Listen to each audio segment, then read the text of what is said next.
스가랴서 2장에 들어왔습니다. 스가랴서 2장도 역시 비유가 하나 등장하죠. 측량줄을 잡은 사람이 나타납니다. 그래서 내가 그에게 물어봤다. 2절에 보시면 어디로 가십니까? 그가 나에게 대답하였다. 예루살렘을 재서 그 너비와 길이가 얼마나 되는지 알려고 간다. 측량줄에 대한 비유입니다. 우리가 지금 비유들이 여러 개 지금 나오고 있죠. 기억나시나요? 어떤 비유들이 나왔었는지? 7절부터가 이제 시작됐잖아요.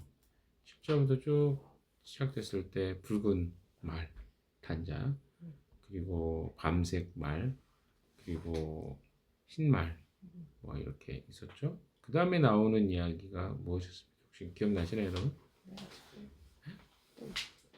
넷불에 대한 거였죠. 그리고 오늘 본문에 나오는 게 이제 세 번째 비유의 내용이죠. 그래서 세 번째 비유는 측량줄을 가진 사람이 하나 나타납니다. 다 비유니까, 그러니까 비유라기보다는 뭐라 그러죠? 그 환상이나 이런 것들이죠. 그러다 보니까 이 의미가 무엇인가를 해석하면 그 측량줄이 뭔지가 해석이 되면 나머지 내용도 조금 이해가 될 것 같아요. 한 대씩 그래서 먼저 이게 어떤 의미인가를 먼저 살펴보는 것부터 해보도록 합시다. 자, 측량줄이라는 것은 여러 의미가 있죠. 그러니까 그 건축할 때, 그래서 건축을 하는데 이게 지금 뭔가 문제가 건물을 지어질 때 곧바로 지어지지 않았다거나 뭐 이런 이유로 측량줄을 재는 경우가 있고, 건물을 제대로 짓기 위해서 하는 경우가 있습니다. 그런데 여기에는 조금 달라요. 여기에 나와 있는 의미는 뭔가를 한번 좀 봅시다. 왜냐하면 내용 안에 다 나와 있기 때문에 그럼 읽다 보면 알게 돼요. 근데 이게 측량줄이라는 게 뭔가 어찌됐든 건물을 짓거나 그것을 무너뜨릴 때, 뭐 이렇게 또는 확장시킬 때 사용하는 게 측량줄입니다. 지금이야 뭐 이런 것을 많이 사용하지 않지만 여전히 이런 것들 사용하고 있는 것을 건축할 때 종종 봅니다. 여러분 유심히 보면. 자, 그런데 이 사람이 어떤 사람인지는 정확하지 않습니다. 여기 언급이 안 돼 있어요. 천사인지 사람인지는 분명하지 않죠. 왜? 그것들에 대한 묘사가 뭐 정확하게 이 사람이 누구다 이렇게 표현되어 있지 않습니다. 근데 여기서 아까 이야기했던 것처럼 보통은 먹줄 같은 거죠. 줄을 이렇게 여러분 아시나요? 쇠를 이렇게 달아가지고 그 실을 달아서 이게 측량줄이거든요. 근데 이거를 이렇게 딱 당기면 벽에 붙여서 지금 이 위치가 제대로 지금 세워졌다 아니다 이런 거를 확인하는 용도로 쓰는 게 측량줄인데, 아까도 제가 여기에 이야기했던 것처럼 여기에 측량줄은 건물을 건축하는 데 사용하는 그런 먹줄 같은 게 아니고 땅의 넓이를 나누거나 지역을 나누는 데 사용되는 측량 시에 사용되는 자와 같은 역할을 하는 게 여기 측량줄입니다. 이걸 좀 여러분이 정의를 하고 넘어가 봅시다. 근데 여기서 내가 그에게 물어봤다는 거예요. 천사인지 사람인지 모르겠지만 2절에 어디로 가십니까? 그가 나에게 대답하였다. 예루살렘을 재서 그 너비와 길이가 얼마나 되는지 알려고 간다라고 해요. 지금 이 사람이 측량줄을 가지고 뭐 하는 거예요? 넓이와 길이를 재려고 간다는 거죠. 자, 3절 그러면 그 다음에 계속 봅시다. 3절 시작. 그때 내가 말하는 천사 앞으로 나아가자. 다른 천사가 그를 맞으려고 나와서. 그래서 2절 뭐 3절에 보니까 이 사람이 천사구나라는 게 이제 처음에는 안 나왔다가 등장하죠. 천사가 또 다른 천사와 같은 존재에게 인사를 하게 출발합니다. 근데 측량줄을 가진 그 자가 스가랴 선지자의 질문에 답을 했었잖아요. 그러니까 이게 좀 헷갈리긴 하죠. 왜냐하면 뒤에 또 한 사람이 또 나와요. 그러니까 이게 인물이 여러 명이 나오기 때문에 이게 지금 분명히 여러분이 이 본문을 읽을 때 헷갈렸을 거예요. 왜냐하면 그러니까 지금 봐보세요. 스가랴가 여기 있어요. 근데 천사가 여기 있어요. 근데 또 다른 천사가 여기 있어요. 근데 문제는 뭐냐면 여기서 예, 한 사람이 더 나와요. 이 사람이 스가랴인지 또 다른 제3자인지 이게 헷갈려요. 사전 한번 읽어봅시다. 시작. 그에게 말하였다. 너는 너는 저 젊은이에게 달려가서 이렇게 알려라. 예루살렘 안에 사람과 짐승이 많아져서 예루살렘이 성벽으로 두를 수 없을 만큼 커질 것이다. 것이다. 자, 이게 지금 두 번째 천사가 이야기를 하는데 여기서 말하는 게 이 청년을 여기 뭐 다른 성경에는 소년이라고도 표현됐어요. 누구를 가르치는지가 모호합니다. 어떤 사람은 이 소년을 스가랴 선지자라고 이야기하고 어떤 사람은 이 소년을 측량줄을 젊은이를 측량줄을 잡은 사람이라고 2장 1절에 나와 있던 그런 사람이라고 가르친다고 봅니다. 어떤 게 더 맞을까요? 스가랴가 맞을까요? 이 측량줄을 잡고 있는 사람이 맞을까요? 근데 상당히 많은 경우는 측량줄을 가지고 있는 또 다른 사람으로 보는 것을 견해를 갖습니다. 이게 정리가 돼야 조금 이게 이해가 돼요. 그러면 이제 이 사람이 누구냐라는 것에 대한 다양한 의견이 나올 수 있겠죠. 근데 이 사람에 대해서는 뭐 언급이 없어요. 그러나 추정컨대, 이건 추정입니다. 명확하게 이 성경 안에 나와 있지 않기 때문에 신학자들이 추정하는데 이것을 이스라엘로 유다 대표하는 사람으로 본다. 젊은이니까 새로 하나님을 다시 알게 된 이스라엘 전체를 대변한다라고 봅니다. 뭐 그렇게 정리를 좀 하시면 여러분이 이해될 것 같아요.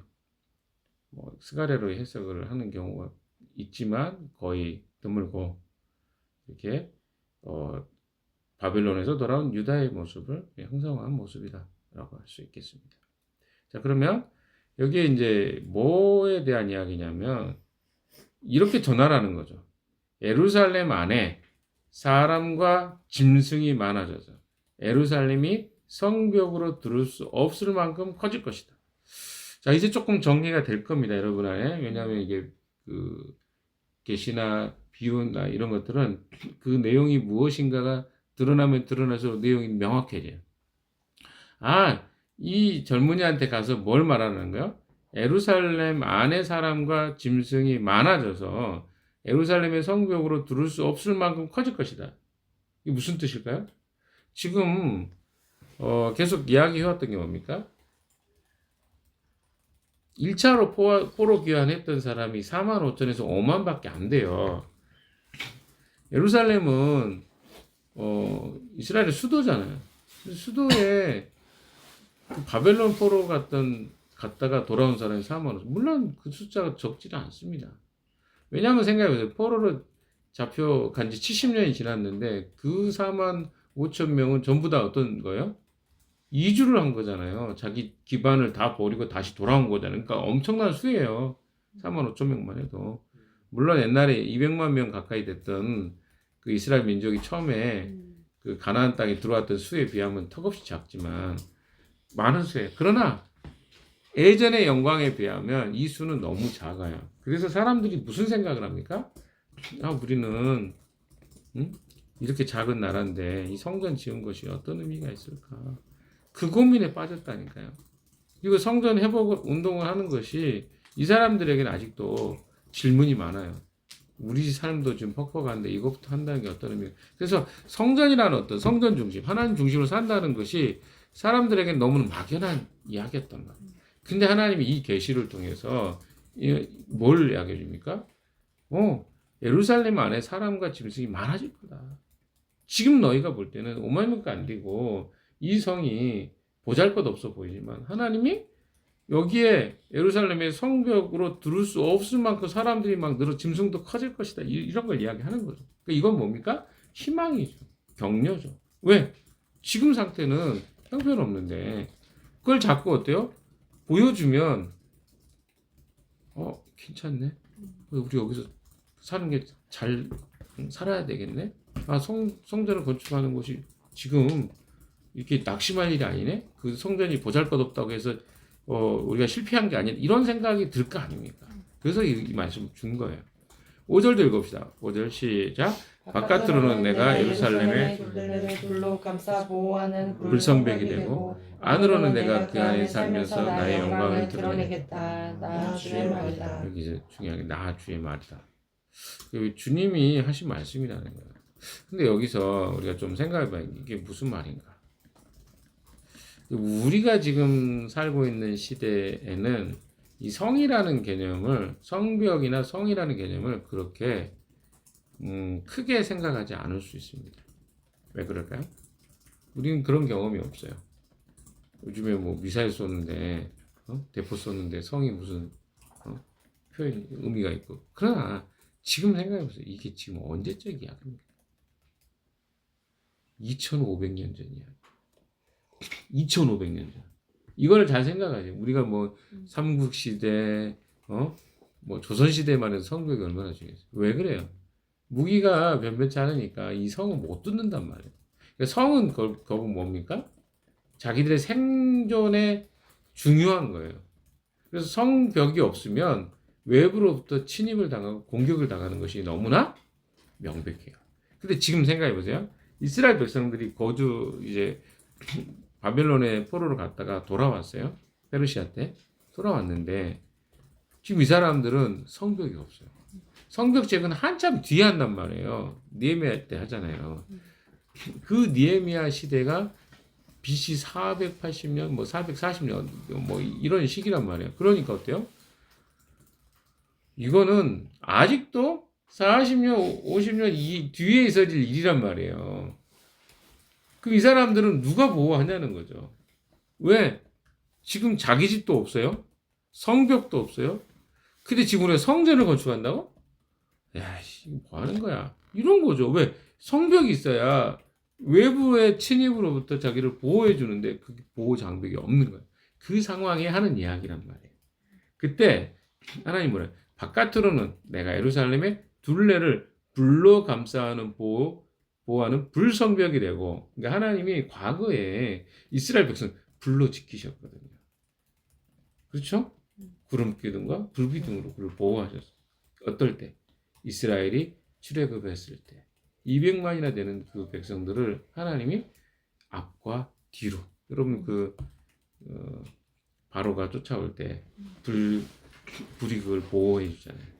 똑같습니다. 하나님이 그 이야기를 해주는 거예요. 내가 너희를 어떻게 하겠다? 불로 불성벽이 되고, 그 다음에 안으로는 내가 그 안에 살면서 나의 영광을 드러내겠다. 그러니까 밖으로는 하나님이 불로 성벽의 역할을 해주시고 안으로는 하나님이 그들과 함께 해주겠다. 이거는요, 이 계시가 얼마나 격려가 됐겠어요. 이제까지 한 번도 경험해보지 못했던 하나님의 보호와 인도를 하나님이 보장해주고 약속해주고 있는 이야기입니다. 자, 그래서 하나님이 이렇게 이야기합니다. 6절 시작. 어서 너희는 북쪽 땅에서 도망쳐 나오너라. 나 주의 말이다. 내가 너희를 하늘 아래에서 사방으로 부는 바람처럼 흩어지게 하였지만 이제는 어서 나오너라. 나 주의 말이다. 북쪽 땅은 어디를 이야기할까요? 뒤에 나옵니다. 7절에 나오죠. 뭐 읽어봅시다. 시작. 바벨론 도성에 살고 있는 시온 백성아 어서 빠져나오너라. 네, 6절의 이야기가 7절에 보완이 되죠. 바벨론에 살고 있는 그 북쪽 땅이라고 표현했어요. 도망치고 나오는. 근데 도망쳐 나오라는 뭔가? 귀환하라는 거죠. 그렇게 해석이 돼요. 왜? 과거에는 하나님이 그들을 심판하시는 것으로 그들을 보냈지만 이제는 어때요? 그들이 너희를 보호할 수 있는 게 아니야. 내가 너희를 보호할 거니까 빨리 돌아오라 이 말이에요.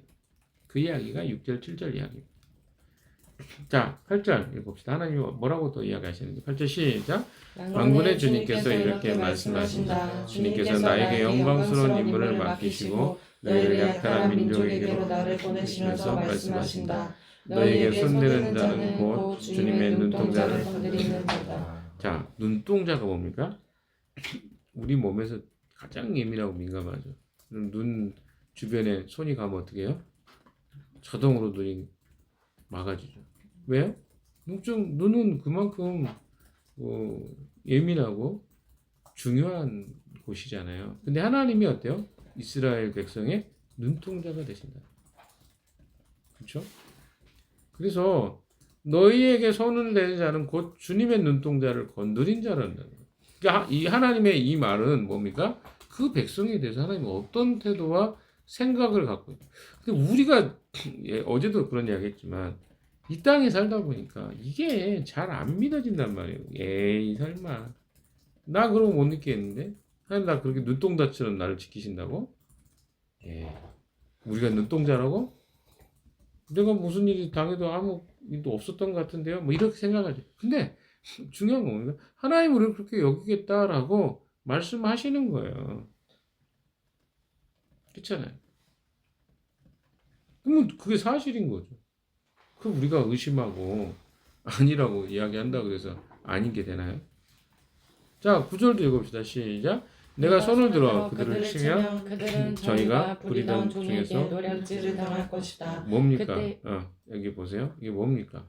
주님 말씀하신 거니까. 뭘 말하는? 내가 손을 들어 그들을 치면, 그러니까 그 백성들을 괴롭히는 자들을 내가 치면 그들은 저희가 부리던 종에게 노략질을 당합니다. 그러니까 뭡니까?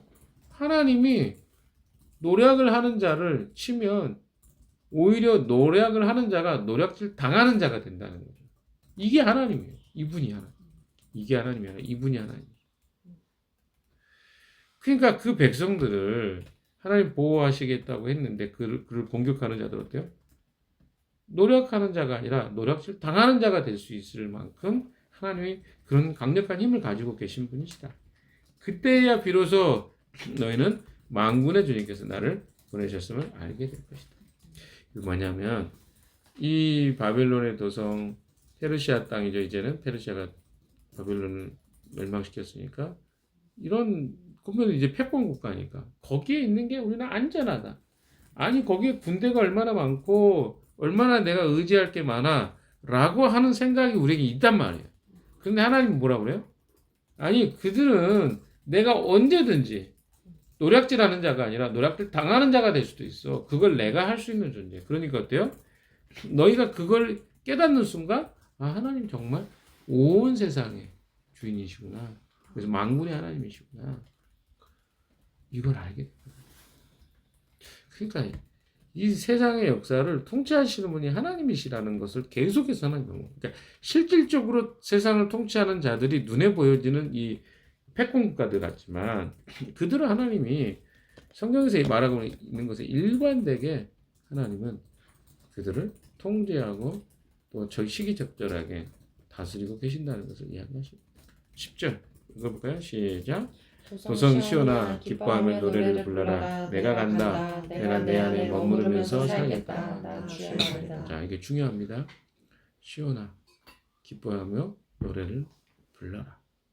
내가 간다. 내가 내 안에 머무르며 살겠다. 과거에는 아니었어요. 70년 동안 하나님 머무르지 않았어요.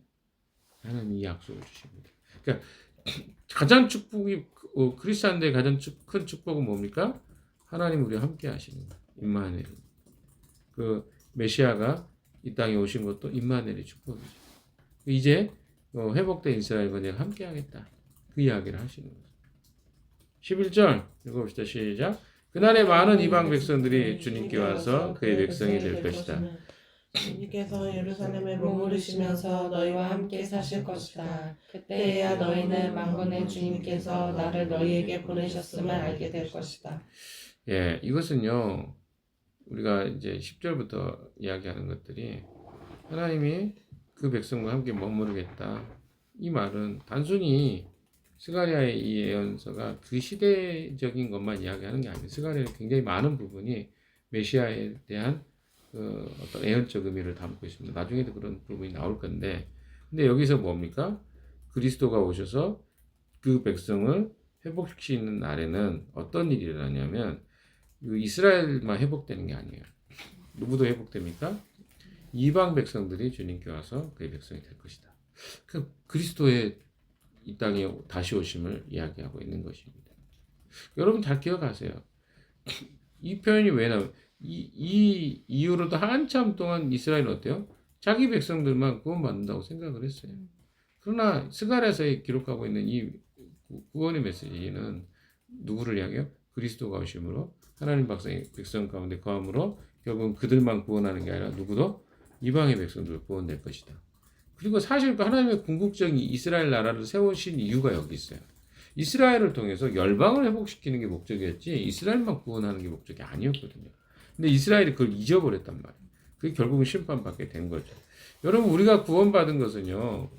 이 하나님 나라의 기이한 덕을 다른 성경의 빛을 드러내고 증거하기 위함이다라고 베드로전서 이야기하잖아요.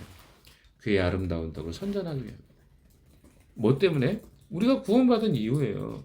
우리만 믿고 우리만 구원받는 게 아니라 우리를 통해서 또 다른 자들이 빛으로 들어오고 예수님이 일관되게 이야기했잖아요. 요한복음 17장에 저는 이들을 위해서 기도합니다. 이들이 결국 이 땅에서 또 다른 내 양무리들을 이 양우리로 들어오게 할 것입니다. 이런 이야기 나오잖아요.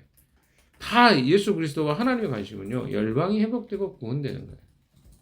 그 이야기를 새롭게 회복된 이스라엘 백성을 통해서 이루시겠다 라고 하는 내용이에요. 12절도 읽어볼까요?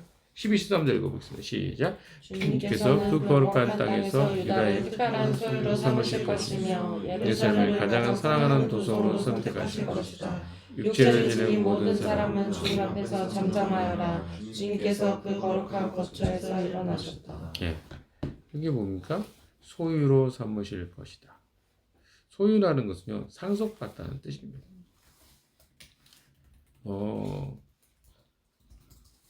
어떻게 보면 소유로 취하다, 삼으시고, 내가 취하겠다. 주님께서 그 거룩한 땅에서 유다를 특별한 소유로 취하실 것이다. 이제는 뭐예요? 상속해주고, 그들에게 이 땅을, 하나님의 소유로 넘겨주시겠다, 이 말이에요. 이 단어들은요, 소유를 삼다라든가 이런 단어들은 이스라엘을 위해서 사용된 독특한 단어들입니다. 이스라엘은 하나님이 주신 상속을 상속받은 자들이에요. 그래서 이것을 하나님 뭐랄까요? 하나님으로부터 이것을 약속받고 보장받은 거예요. 뭐에 대해서? 하나님이 소유하신 것을 그 백성에게 다시 소유케 하십니다. 근데 이게 무슨 말인가? 잘 보십시오. 우리가 하나님이 천지를 창조하셨을 때, 하나님이 아담과 하와에게 무엇을 넘겨주셨습니까? 이 땅을 다스리고 통치할 권한을 넘겨주신 거예요. 그거 회복시킨 거예요. 이 본문의 말씀이에요. 그러니까 그리스도가 오시면 다시 회복시켜. 제가 마태복음 4장이었죠. 그런 표현이 나왔다 그랬잖아요. 사단이 예수님을 시험할 때 했던 이야기. 이것은 나에게 넘겨진 것이다. 그 권한을 주는 거죠. 이 세상은 나에게 넘겨진 거예요. 원래 세상은 누가? 인간에게 하나님이 이렇게 통치하고 다스릴 권한을 주셨어요. 근데 그걸 누가? 인간이 사단에게 복종함으로 사단이 넘겨준 거예요. 그 권한을. 근데 어때요? 예수 그리스도의 이 회복의 의미는요. 그 권한을 다시 돌려받는 거예요. 소유로 다시 돌려받는 거예요. 그래서 오늘 본문의 내용을 전반적으로 정리해보면 이러는 거죠. 하나님께서는요. 바벨론의 포로로 흩어졌던 자기 백성들을 다시 모으십니다. 그리고 그들에게 무엇을 주십니까? 그 백성이 하나님 백성이 된다는 의미가 무엇인가를 정말 잘 설명해 주고 싶은 거예요.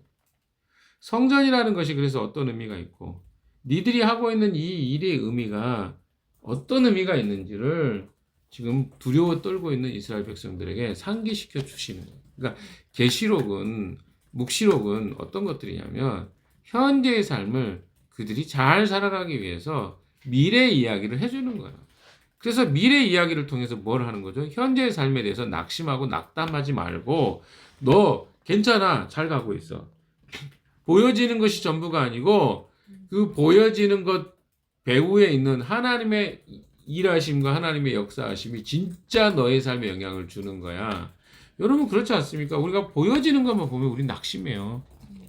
요즘에 이제 제가 교회 이제 건물이 조금씩 그 완성되어 가는 거 보는데, 처음에 갔을 때, 처음에 그 공간을 갔을 때와 한번 비교를 해보고 싶어요. 얼마나 바뀌어가는지. 이게 놀라운 일입니다. 하나님은요, 우리에게 이런 것들을 보여주고 싶으신 거예요. 완성된 모습. 그러니까 하나님은 완성된 모습을 바라봐요. 언제? 폐허가 됐을 때. 예루살렘은 폐허가 됐습니다. 근데 거기서 사람들은 뭘 느껴요? 폐허를 느껴요. 어떤 거? 우리가 돌아오긴 왔는데 도대체 뭐 어쩌다는 거야? 하나님 백성을 산다는 게 뭐야? 여기서부터 시작해서 아니 옛날에 더 좋았던 것 같은데? 이런 생각을 할 거 아니에요. 우리도 그런 생각 하지 않습니까? 그리스도인을 산다는 게 뭐야? 힘들기만 한데? 달라진 것도 없는데? 세상에 살아봤자 별로 내가 영향력도 없는 것 같고 되게 초라해 보이고 이런 생각 우리는 한단 말이에요. 근데 어때요? 하나님은 그 모습도 우리를 바라보시는 모습이지만 하나님 백성으로 그들이 완전한 모습으로 우리가 서는 것도 하나님 동시에 바라보신단 말이에요. 이 두 가지 모습을 우리가 못 보면 우리는 늘 어디에 서 있는 거예요? 폐허 같은 모습에 우리는 서 있어요. 그게 우리의 시선이란 말이에요. 현재를 바라본 우리의 모습은 늘 그런 모습이에요.